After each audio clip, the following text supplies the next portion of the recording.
ঢাকা বিশ্ববিদ্যালয় ক্যাম্পাসে পহেলা বৈশাখ হয়ে যাওয়ার কয়েক সপ্তাহ পরেও আমরা কিভাবে পহেলা বৈশাখ উদযাপন করতেই থাকি সেটাই দেখাবো এই ভিডিওতে। পহেলা বৈশাখের প্রায় 2 সপ্তাহে অনেক অনেক প্রোগ্রাম অ্যাটেন্ড করার পরে ফাইনালি আমরা যাচ্ছি আমাদের ডিপার্টমেন্টের বর্ষবরণে। তো ডিপার্টমেন্টের ফ্রেন্ডরা মিলে ফার্স্টে আমরা হলে কিছু ছবি ভিডিও তুলেছি, তারপর ডিপার্টমেন্টের উদ্দেশ্যে রওনা হয়েছি। জ্যামে বসে মনে হলো আমাদের মেয়েদের হলে থাকার সুন্দর একটা ব্যাপার শেয়ার করি। এই যে আমার এই দিনের শাড়ি, চুড়ি, ব্যাগ এগুলো কিন্তু এক একটা এক একজনের, সবাই মিলে আমাকে এক একটা এক একজন দিয়ে সুন্দর করে সাজিয়ে পরিয়ে দিয়েছে, যেটা আমার হলে থাকার একটা বেস্ট ব্যাপার বলে মনে হয়। যাই হোক, আমাদের ডিপার্টমেন্টে কিন্তু এটা দ্বিতীয়বারের মতো বর্ষবরণ হচ্ছে, আর এবারের বর্ষবরণে অনেক নতুন নতুন মুখ এসেছে, মানে নতুন ব্যাচ চলে এসেছে, তো তাদের অনেকের সাথে দেখা হয়েছে।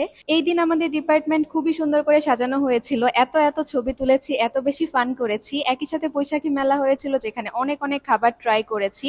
সত্যি কথা বলতে সবকিছু ডিটেইলস একটা ভিডিওতে দেখানো যাচ্ছে না, কারণ এখানে কালচারাল প্রোগ্রামও ছিল, আর সেগুলোতেও আমরা অনেক মজা করেছি। সো দেখা হবে পার্ট 2 তে। বাই।